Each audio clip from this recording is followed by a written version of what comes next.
Hey guys, welcome back. So today I'm here with Troy of Marsaw Media. Hey Troy, how are you doing? Doing well, how are you? I'm doing very well, thank Good, you. thank you. I've been trying to interview you, like I'm chasing you around. The last time you were here, I was trying to get you in and I couldn't get you in time. And so this time I was like, I must get you on camera. Well, you know, Ghana is, once you hit the ground here, you hit the ground running. Yeah. There's so much to do. Absolutely, absolutely. Yes. So I really wanted to talk to you about business because I feel like you have, the first time I met you, you spoke to me about business. And I feel like you have a lot of knowledge, which I think my subscribers would benefit from because you have a business in the States, right? And then you set up a business here. What do you do in the States? Healthcare. I think I was 28 years of age when I started in healthcare, and I provided healthcare services for 31 years. Okay. And I'm still actually providing those services back in the States. Okay. What made you decide to want to go into healthcare specifically? It was by coincidence. I was working in a law firm, and one of the young men said that he wanted to sell his clinic. And the guy that owned the law firm or was a proprietor of that law firm said, "Troy, you should buy it." I said, "Well, I don't have any money to buy it, but it was a wonderful thought." He says, no, you should get it. I said, "I don't have the money to get it." And so he says, "Troy wants it." I said, well, yeah, but I can't afford it right now. Yeah. So he paid for it for me. And I had to reimburse him, of course. Yeah. And then I think 6 months later, I reimbursed him all the money that he had put up for me. And then from there, I grew it to 13 clinics in about 2 years. That's super fast. Okay, how much did he invest in you? $50,000. Really? And how quickly did you pay him off? 6 months. Whoa, Yeah. really? That's pretty. So the clinics were doing really, really well for you to be able to have opened and paid him back? Yeah, but he had a big base of clientele from personal injury law. Right. And so, and then he called on his friends to refer to me as well. So the process was a quick one, quick turnaround, yeah. Oh, so you had a nice helping hand. I really did, I really did. I owe him quite a bit, you know, as to where I am today is a lot that has to do with him giving me that upfront monies to take off. Yeah. So you still do healthcare right now? Okay. So what made you decide to want to come to Ghana? How did that transition happen? Yeah, I didn't come to Ghana to leave the US of A. I came to Ghana just to visit a friend of mine. Okay. And ended up falling in love with the place here. And so I said, well, I need something to do if I'm going to continue to come back and forth. Yeah. And that's how this whole thing of a business originated, me wanting to have something to do when I was here. Okay. So you opened up a media company? Yes, that was later. So I started out with construction, HTX construction. Okay. And then from there, I said, well, I like this, but I need something more to challenge me. So then I said, okay, let's come up with this new thing. And we came up with Navigate Ghana. Right. Right? And you came to that lunch party. Yes. And the Navigate Ghana was to, it's like a Yelp back in the US of A where you can find businesses, restaurants, churches, clubs, anything you're looking for, you can go to that app and find it. And so that was the second thing. And then after Navigate Ghana, I said, well, you know what? We're doing a little bit of media. Why don't we just go full force into the media? And that's how we end up in media. Wow. Okay, so you basically went from healthcare to coming here to visit a friend to starting business. What made you think that Ghana was a great place to start business? I didn't know if it was a great place to start business. I just knew I needed something to do and not be bored. You know? Oh, really? Yeah. And you weren't scared of the financial risk? No, because when I came here, I thought the risks were much lower than starting a new company in the US of A. And so I think that once I got into the business, it was kind of hard to understand. The curve was a little bit more curvier than I thought because business here is not like doing business back in the States. There's a big difference. Yeah, absolutely. Yeah, so there was a big difference. Okay, so what kind of challenges did you face when you first started? Well, you know, just to go through the process, okay, do you incorporate this company? And if you incorporate, what are the laws here? when you're setting up the company, what can you do? What type of license do you have to have? And so it was all confusing to me. So I decided, okay, well, let me just hire someone with a background in law, or just hire a law firm to help me maneuver through the process. And that's what I ended up doing. I see. Okay. And have you found business here to be productive? Yes. I think though it's productive, but it's work. It's not as easy, because if you think about it, one of the biggest things is when you have a place that's so large, and you look at the different, say, where people live, home addresses, delivery system, it's not set up the same way as it is in the US of A. Because you can tell me, Troy, I live here in Ghana, and I can say, okay, what's your address? Yeah. And if you say, well, my address is such and such, then who's going to deliver to that address? Right. Because there's still a lot of work that needs to be done as far as infrastructure. But, you do have an address, but it's hard to deliver a product. Yeah, absolutely. Yeah. Okay. So what other challenges have you seen, like business-wise, that maybe there's gaps in the market that people aren't aware of, or that are not necessarily obvious to people who want to come and start out here? Well, I think that there are a lot of gaps, but you have to look at the economic conditions of those individuals and of the country itself. And even though you may see a gap, you have to evaluate those gaps, because what if you go into that, whatever that business may be, and there's not anyone that can afford to pay you while you're in that so-called gap. Right. You know what I mean? Yeah. So why didn't you do healthcare here as well? Seeing as that was already your background, it would have been easy, right? So that's one of those gaps. So when I attended college, my major was business, but concentration in insurance. So I understood insurance from A to Z when I went into business, in the healthcare business. And so with that being said, when I came here, I looked at the insurance structure, and it was quite different than US. And so I said, okay, even though there are a large number of individuals that need this help, how am I going to be paid for providing this service? Right? So it's one thing to have a need, but in order to survive, you got to say, okay, who's going to pay so that you can maintain and survive? Right, that's a very good point. Because I think, from my experience of being here, I see people come in with like these amazing ideas.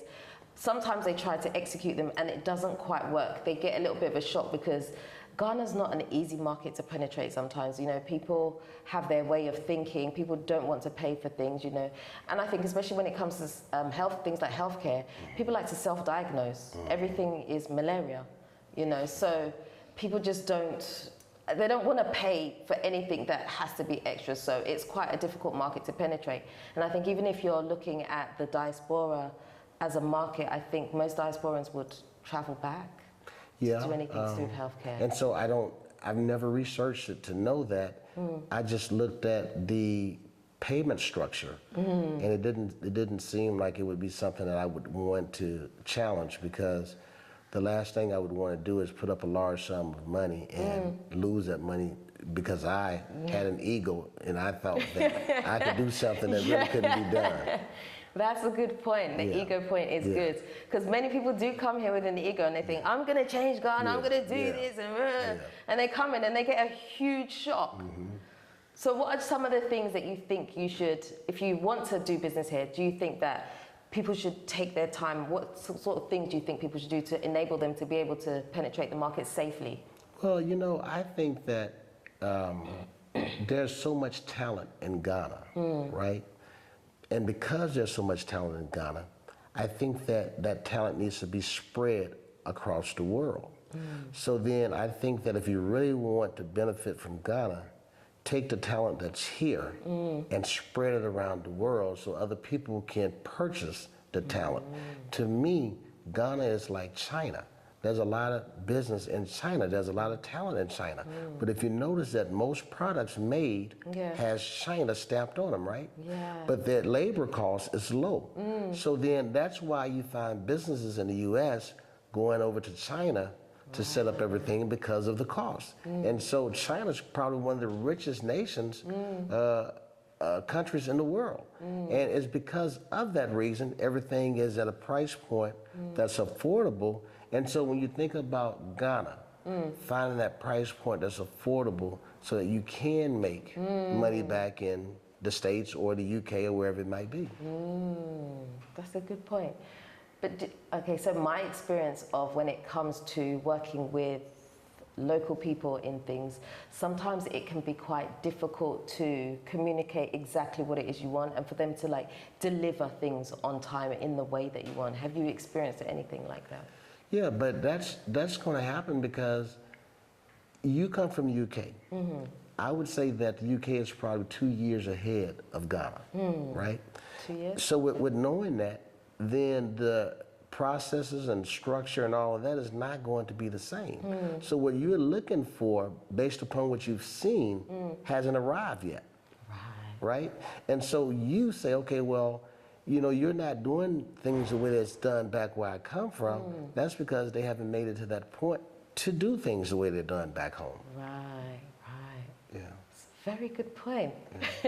Some of them. Yeah, no, it's a very good point to look at it like that. Because honestly speaking, like a lot of people that come here from the States or from the UK, whatever, expect things to be a certain thing, a certain way, and we have to understand that when you come to Ghana, this is Ghana. This is not the UK. This is not America, and so that's the part that people struggle with being here, is adjusting to the customs and the traditions of what it's like to be here. But I think being here is a great place to start a business if you know where to start.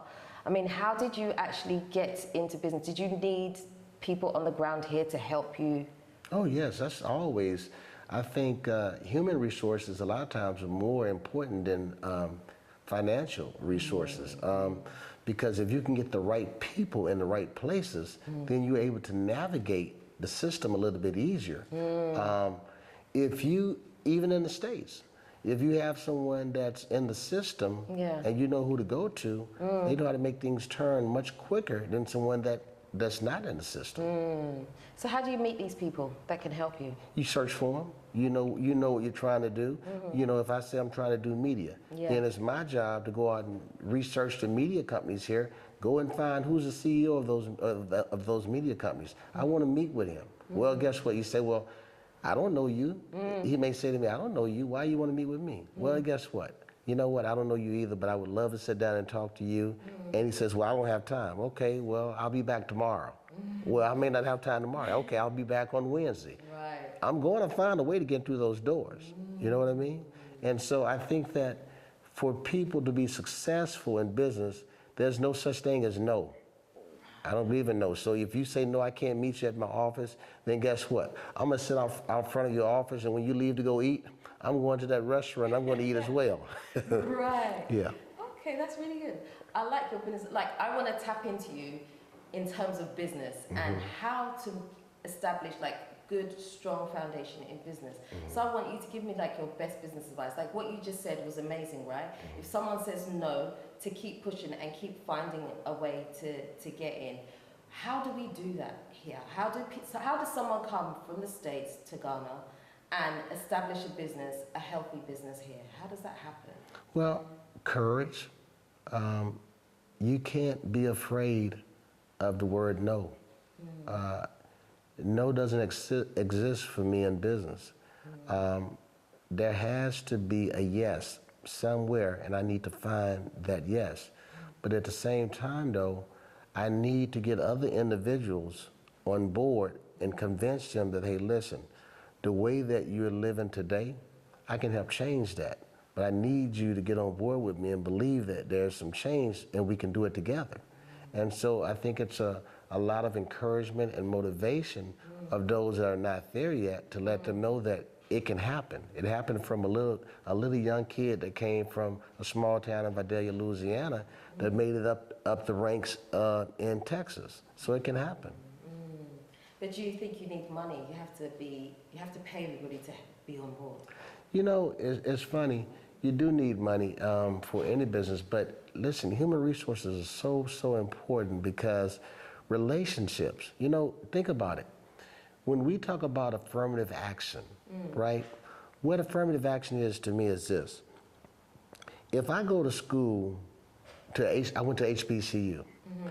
And the guys that I met in the classroom, and I met their friends from when they would come and visit them, if I'm going to start a business in another city, I'm going to call those guys that I met, that I was close to from the university. Hey, listen, I'm coming to your city and I'm trying to do this, and I know you don't do this, so can you put me down on who does this, and I need this person, right? So when you come to Ghana, you may say, okay, well, this person may not have a bunch of money, but that person may know, like you know quite a few people here.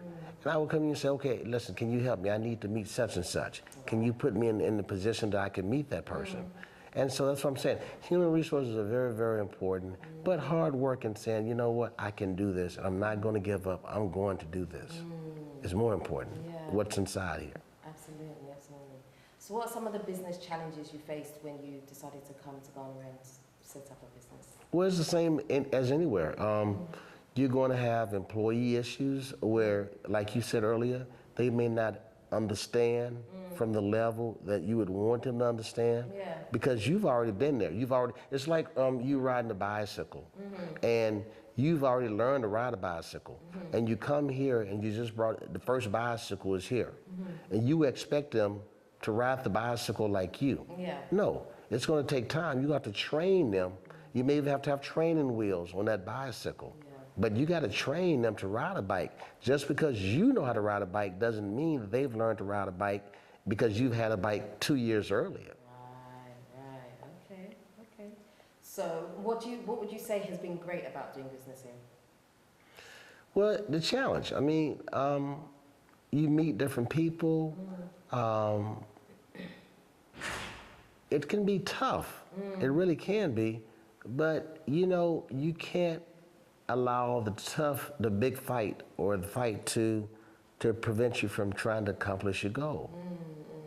You just gotta have that spirit where, hey, you know what? I can do it. I'm going to do it. I'm going to make it. Okay, so you have your business in the States and then you have this here, so you kind of go back and forth. How are you able to leave your business to run in Ghana when you're not here? Because for some people, they would never do that because it's too high risk. Yes. How are you able to do that? You find someone, you bring them to Ghana. Because I've tried the first way of hiring someone in Ghana. But guess what? That learning curve for me, I was behind the learning curve. And then that person in Ghana, they were behind the learning curve because they didn't know what to expect, because they didn't know where it should be. So then you find someone that comes out of Detroit, Michigan. So I think I know where we're going. So you find someone that says, hey, I want to do this. I want to do more. I don't know what I want to do, but I want to do more. And so you say, okay, well, guess what? I think I may have something for you. And so you invite them over. They come over and they were like, ooh, I like this place. Good. What else you like about it? I like this. Okay, let's make sure that there's so much more for you to like, because I want to convince you to stay here and run this for me. You know? So, you know, you have to sometimes feed them, sometimes force feed them to come to a place and say, you know what, there's some good things here, and I'm going to give you all the perks that you need to stay here and make this thing work for me. Wow, okay. Yeah. So I'm assuming we're talking about Crystal. We're talking about Crystal. So I interviewed Crystal a few months ago, and I wanted to find out about her journey of coming here and how she managed to stay here. And she told me that she came with you, and it was meant to be just a holiday for 2 weeks, and she was meant to go back, and she stayed. So she didn't really realize that you were convincing her to stay here, by the sounds of things. No, she didn't know. So what I said to her, I said, hey, listen, Crystal, you know, I have to go back, but I think that you should help me out over here. I got someone else that can help me back in the States. And what I'm going to do for you is, I don't want you to pay any bills whatsoever. I'm going to give you free housing, give you a driver. If you need someone to prepare food for you on a daily basis, I'll provide all of that. You just stay here and run this thing for me, and I'll talk back and forth to you from the USA, and we'll talk and we'll get it right. Who wouldn't want to do that? I mean, you know. I'll do it. Yeah. And so, you know, you treat them in a way where they would not want to leave here. Yeah. Wow, that's incredibly smart. So did you have that plan before she came? You knew exactly what you were doing? My plan in business has always been that whether I'm in the States or Ghana, I think that if you treat a person well and you respect the person, and they'll do more for you, they'll be more loyal to you, the better you take care of them, and you know that let them know that you appreciate them. Yeah, absolutely. I think because when I interviewed Crystal, she was going really hard for this company. She was like, yeah, we do this, this, and this. She's like, yeah, I'm the boss. So she's like fully embodies this business. Like she doesn't just work here. She has, this is, for her, this is her passion. This is what she's doing. Yeah, I remember growing up, my grandmother, I was a young kid and she was talking to my sister and she says, baby, what you need to do in life is you find you a man that love you more than you love him. I thought, that's weird. So I said, I don't know about that. I call her mom. I don't know about that, mother, but guess what? In business, I do that. Wow. Yeah, I do that in business. I find someone that's willing to love the business even more than I do. So you have me as an entrepreneur, but that person that I leave behind, they become my entrepreneur. Wow, very interesting. So tell me what it was like for you, like growing up, because you have this entrepreneurial drive, right? Where did that come from? I have a grandfather that had a cement company, and growing up, I grew up half of my life with him. Then I would go to Muskegon, Michigan, half of my life with my mother. And as I would travel back and forth, I had an opportunity of meeting different people. But then also in my family, my mother had 8 brothers and sisters. And so some of them became doctors, lawyers, and so they helped me navigate through, different things. And then I had an aunt. Really, I have an aunt. She's deceased now, but she was a periodontist. But she started out just like myself, with nothing. And she worked her way up to being a multimillionaire. But she started buying real estate. And I'm like, man, the guys and my mother's brothers, they were good guys, but they didn't give me anything to motivate me to drive to be. It was the women. And unfortunately, it was the women. And when I tell you about this aunt, she was incredible because she took nothing and made it something. And I was always like, man, if I could just be like her, you don't say it a lot of times publicly, but you're so just motivated and just like, wow, this is incredible how she do things. And I would go and see her do different projects, and she was buying this and buying that. And I'm like, I'm gonna be like that. I'm gonna be like that. Yeah, I'm gonna be like that. So do you think to be an entrepreneur, it has to be within you, or can anybody be an entrepreneur? I think that anyone can be an entrepreneur. I think that anyone that has a desire to work hard can be a successful entrepreneur, because you're gonna get slapped left and right, right? And if you are soft, or you're very sensitive, you cry easy, it may not be for you, because man, let me tell you something. It's tough being an entrepreneur. Absolutely. Yeah. But the system is designed to prevent you from becoming entrepreneurs for most times. That's what I believe. Tell me about that. Well, think about it. The richest of the rich, the ones that are over the $100,000, $150,000 mark, they don't want to share with you how to become an entrepreneur. They would rather have you working for them than to share that information with you. So sometimes information is hard to get, and sometimes they use it so that you can't gain the information to decide, hey, you know what? I don't need to work for you. I can go off and do this myself.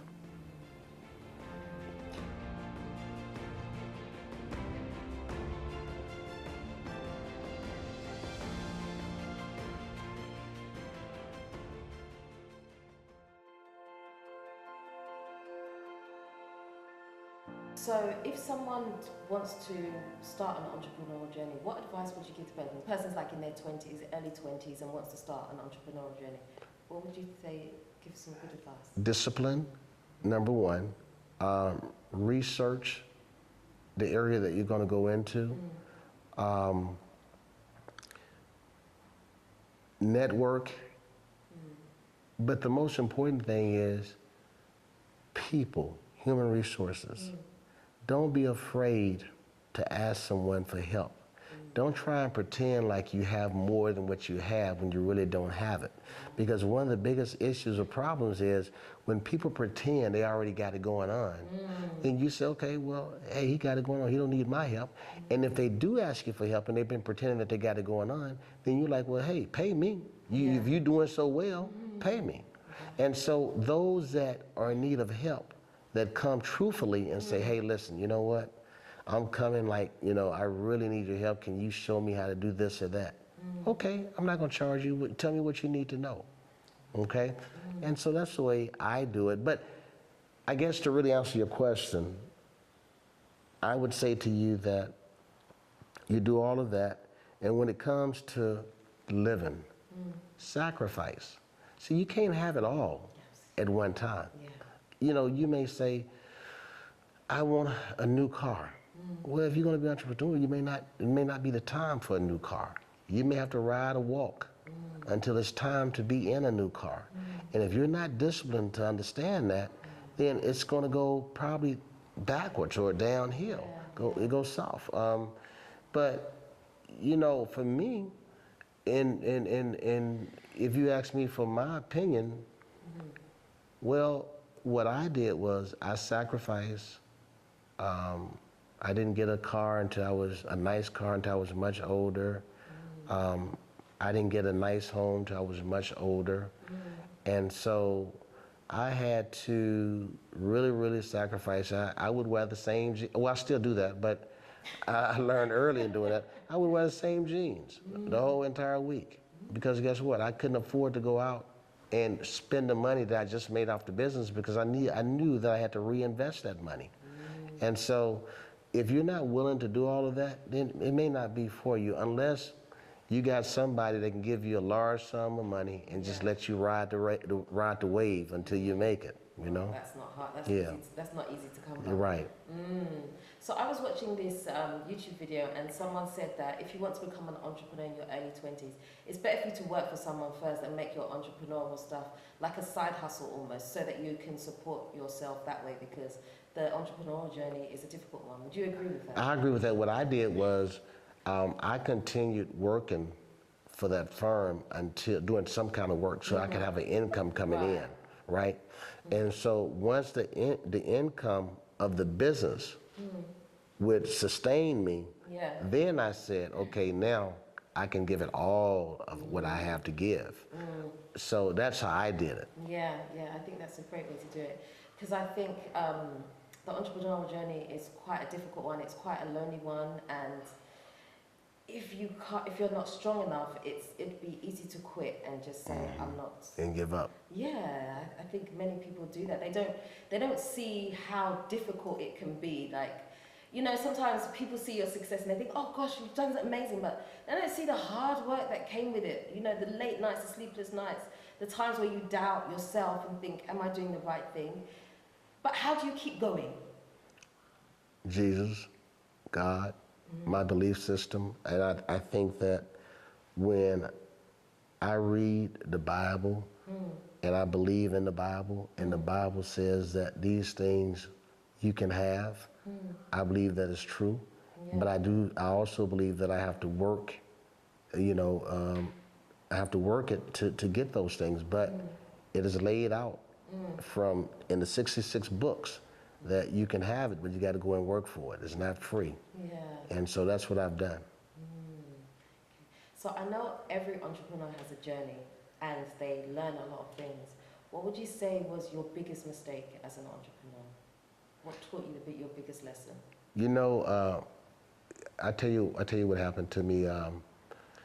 I started in the healthcare arena at 28 years of age. By the time I was 31, I'd become a millionaire, right? Really, that quick? quick. Well, remember I had 13 clinics. So if you got money coming from all these clinics monthly, it's gonna come there real quick. But here's what I did. I went to visit my grandmother, and at the time I was sending her money every month, taking care of her. And I said, hey, Moms, guess what? And she says, what? I said, I think I'm gonna open up a comedy club. And she says, why would you do that? You have a good business. I said, yeah, but I wanna make even more money. She says, but you don't know that life. And I said, yeah, but I'm gonna research it. She says, but God has blessed you to do what you're doing, and you don't need to go into the darkness. That's a dark life. And I said, well, Mama, you know what? If you feel that way, then guess what? And she says, what? I said, nothing. I'm gonna leave. And she says, oh, so what you were about to say to me is that if I don't get on board with you, are you saying you're gonna cut me? Are you gonna not do for me or cut me off? I didn't answer the question. Well, guess what? So I filed bankruptcy. Not even 2 years later, I lost everything and had to start all over. How did you lose everything? Ego. Remember I talked to you earlier about ego? So what happened was, because I didn't know anything about that life, everyone was coming to me and said, okay, I need money for this. I need $50,000 for this. I need $20,000 for this. So I'm just writing checks because I knew I could write checks. You know, at that time, I didn't even look at balancing my checkbook.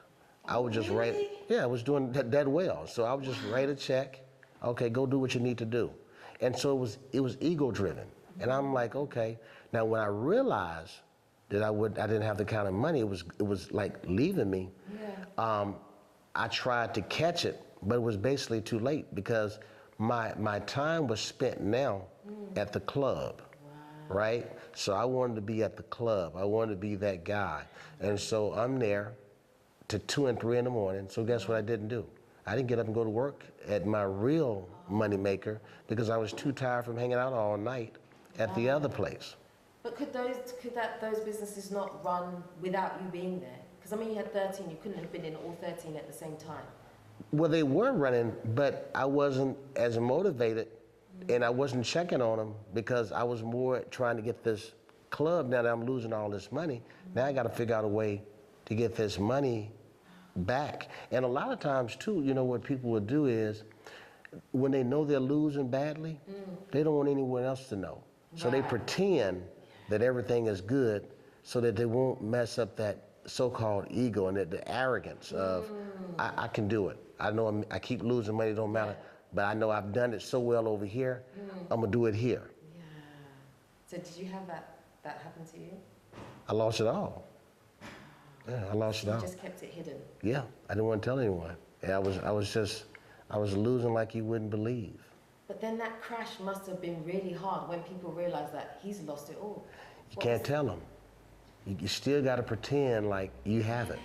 Yeah, once a person knows that you're weak or that you don't have what you used to have, then they can take advantage of you in ways you wouldn't even imagine.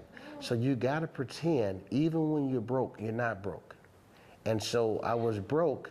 I didn't have probably at that time, once I became broke, I can remember not having $70, $80 in the bank. But I went to the guys that knew that I had hundreds of thousands in the bank, and I would be like, hey, you know what? I need you to do a deal with me. What type of deal? I need about $75,000, $80,000 because I think I'm about to do this in the healthcare industry. Oh, well, you know that business. Okay, so what you need? Yeah. I just need $80,000 for 6 months. And so I would go to another individual. So I had enough people out there because I had proven myself over the years, but they didn't know, and I couldn't tell them that, you know, what my situation was.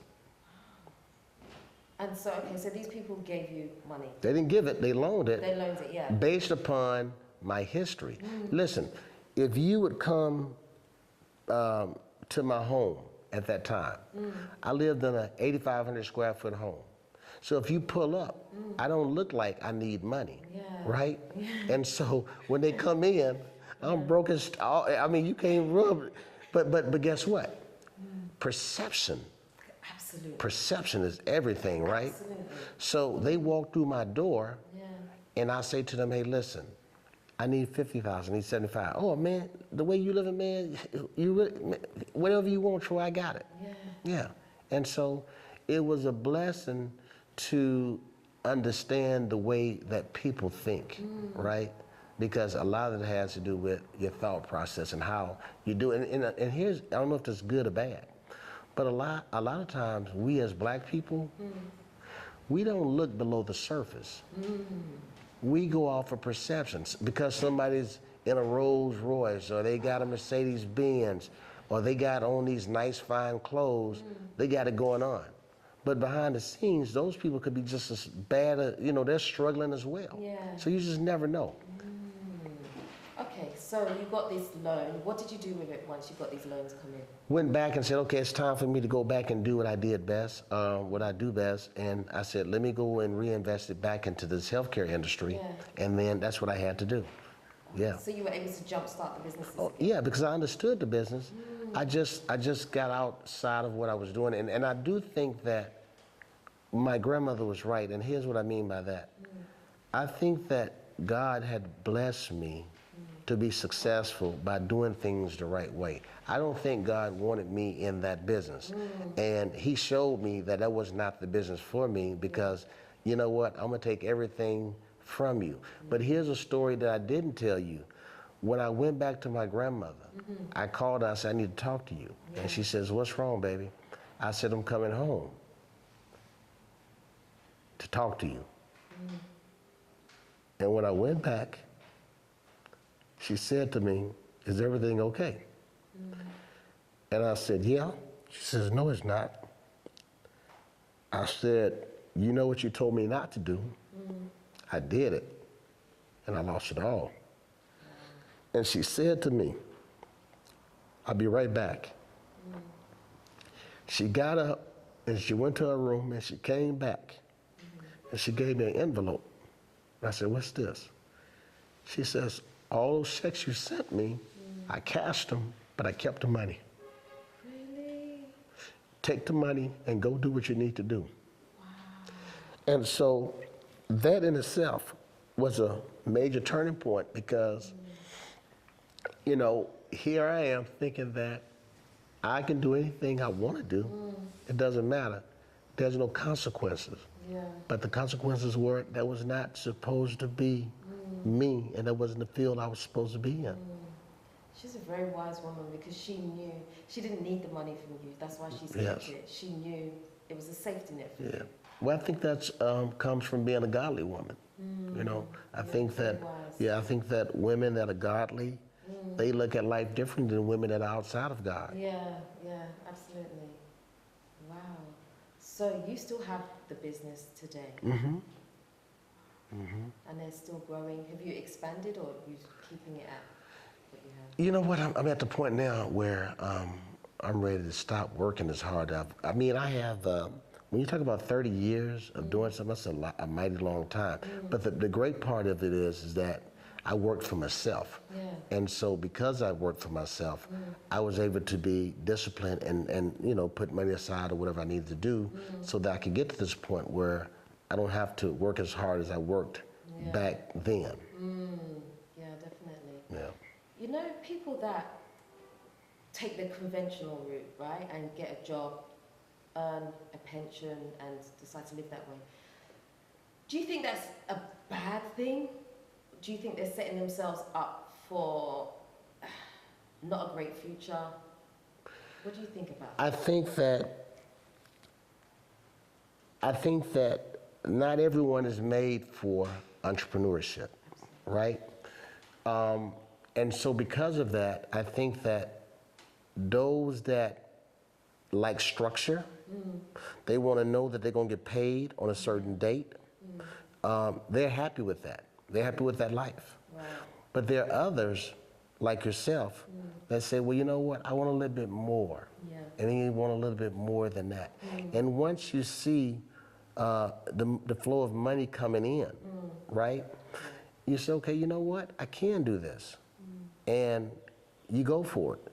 But not everyone is meant to be an entrepreneur. That's a thing that We try. Some of us are successful, and then some of us are not. It's a lot of work. It's more work than working for someone. Because imagine this. You can go to a job, and it's an 8-hour job. But when you're an entrepreneur, you may have to work 18 or 19 hours a day. Absolutely, I do. Yeah. So not everyone is cut out for 18 or 19, 20 hours in a day and getting right back up. Yeah. You know, that's tough. Yeah, I think another thing about being an entrepreneur is that you sometimes drop the ball on other things. So it's almost like sometimes you're forced to make a choice between, I need to be with my family and do this, but I need to get this business deal done. And so there's this struggle back and forth, and you have to choose carefully what you're going to do and where you're going to give your time to, you know? You know, that's very, very, very true what you just said, because I can remember not making all of my kids sporting events, you know, and I'm sure that it bothered them, but I was like, okay, so I can be at all your sporting events, but then I may not have money for you to go off to college. So guess what? I'm going to miss some events, but I'm going out here to make a better way for you, a better life for you. And so please excuse me if I don't make all those events. And so, you know, a lot of times children grow up not understanding that until they get in a position, right? But it's a tough thing to do, because kids they watch other parents interact, the mom and dad at the sporting events or the debates, and they're like, my mom is here, but my dad is not here. And if the mother doesn't explain to them and keep them like, oh, listen, don't worry about that. Your dad is out here doing this for you so that you don't have to worry about such and such, then it makes it easier. And so the husband and wife or the couple have to be on the same page in order to make that work, because the kids can easily think that dad don't care. Exactly. Yeah, because he ain't even here today. Yeah, definitely. So as a final question, do you think when you have made millions and you become a millionaire, does it feel like, okay, I'm done now? Does that feeling ever happen? No. No. Explain. Because it's not based upon the millions. It's not based upon money. See, when you first start out, you're trying to make money. But then once you make money, now there are other challenges. So you're trying to prove to yourself that you can do something. I know I can do this. Marsaw Media. I don't know if I'm gonna make millions doing this, but I believe that I can make it. I believe that this team of people that I have, I believe that they can make it, and I believe that I can help them get over that hump where they never imagined that they could be. So now I don't do it for the money. I do it for the people, and the people that say, hey, you know what? I like the way you live. I like where you drive. I want to show you. You can get there, right? So now you say, okay, I don't have to have all of the profits like I did once before. Let me share more of the profits, because for me, I got more years behind me than I do in front of me. So why not take some young people or some people that are motivated and want to do something and help them get to that point? That's a great way to think. Do you think every entrepreneur thinks like that? I don't know. I think it's based on how you were raised, right? I've never been jealous of anyone. I've never seen anyone have something and I say, I want what he has. I may say that, oh, man, if he can get it, man, I know I can get it. But I've never been that type of person. And I've always been one to give a helping hand. And here's what I've learned from that. It may not be that person that returns the loan or returns the favor for you helping them.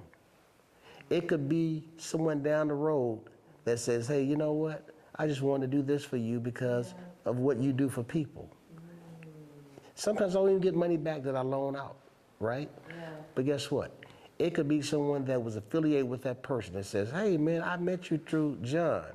And I may think in my mind, I don't even deal with John anymore.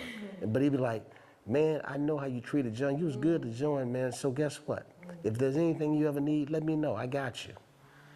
Right. I love that. Yeah. You've got some really good business experience, you know. Really, really good. Life stories. I mean, you know, you and I could sit here for the next day or two, and I could tell you some stuff that would. I might just have to invest that time in it, mate. Hey, it would blow your mind. The things.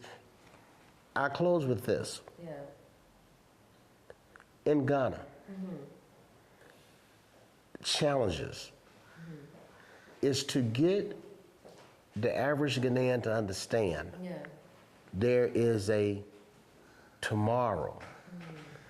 It seems to me they live for today. Absolutely. Right? Bingo. And so my thing is to change your mindset and realize there's tomorrow. What do I mean by that? So when you negotiate, say for money, you negotiate for the highest amount, and I say to you, well, hold up. Because guess what? Let's go here, because guess what? What I want to do is I want to take this business somewhere where I can make sure that you go from where you are now to double, triple, quadruple, but they don't see that, right? Remember about this thing about being behind? They don't see it. So in their mind, it has always been, no, I can't trust that. I can't trust that. So I want to make all I can make today, because you know what? Next 6 months, I may not be here. And so if there's no trust, it makes it very, very difficult to maintain human resources. And that's the difficult thing about Ghana sometimes. And you know what? The worst thing to do with me, if I say to you, you know what, I'm looking for someone that can give me wood. And you say, okay, I know somebody that can give you wood. You call that guy, and I talked to the guy and I said, oh, how much is your wood? And the guy says, it's 200 CDs for the wood. And I said, okay, cool. Then I go back to you and say, hey, can you do that deal for me? Can you get that wood for me? And you say, yeah. And I said, okay, how much do I need? And you say, oh, you need 600 CDs. Now I already know what the guy has told me. So you're gonna upcharge me, that's fine. I'm gonna let you do it. I'm not gonna say a word. Go ahead and upcharge me. But just know that I know how to handle you now, and I know how to deal with you, because you could have said to me, well, he's only charging you 2, but you don't mind paying me something for doing this because I'm going out of my way, so I'm gonna charge you. Tell me. Be straight up with me, because if I find out that you are not a person of integrity and you're a liar, then guess what? I would deal with you every single day, but you would never get out of me what you could have gotten out of me, because I know who you are as a person. Principles. Yes, very much so. I like that. Very much so. It's been a really great conversation. Thank you. Enjoyed it. And it's been a very nice conversation as well. And keep doing what you're doing. And listen, don't give up. I mean, sometimes we wake up and it's dismal, you know, things just don't look good. But just keep doing what you're doing. And I think that it'll come into fruition. Just keep it. Don't give up. It's a tough fight, a tough journey, but don't give up. Hang in there. Thank you so much. Yes. Lovely, great advice. Thank you. Well, guys, thank you so much. That's the end of today's video. Please make sure you subscribe. I've loved this conversation. I mean, this conversation was for you guys, but it was really for me as well. I've got some great encouragement out of this. So yeah, so that's the end. If you haven't already subscribed to this channel, do me a favor. Hit the subscribe button and the notification bell. Don't forget to also like, comment and share this video. Until next time, we are out.